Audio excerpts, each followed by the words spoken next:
how to turn on or turn off put unused apps to sleep on the Samsung Galaxy S25 series.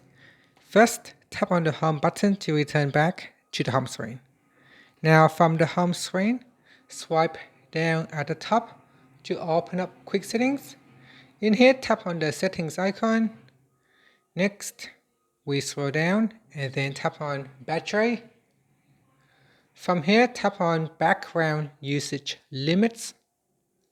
At the top here, tap on put unused apps to sleep.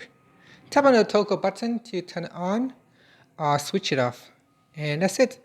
If you turn this on, the phone will automatically put any unused apps to sleep from time to time. Finally, you can tap on the back key or tap on the home button to go back to the home screen. Thank you for watching this video. Please like and subscribe to my channel for more videos.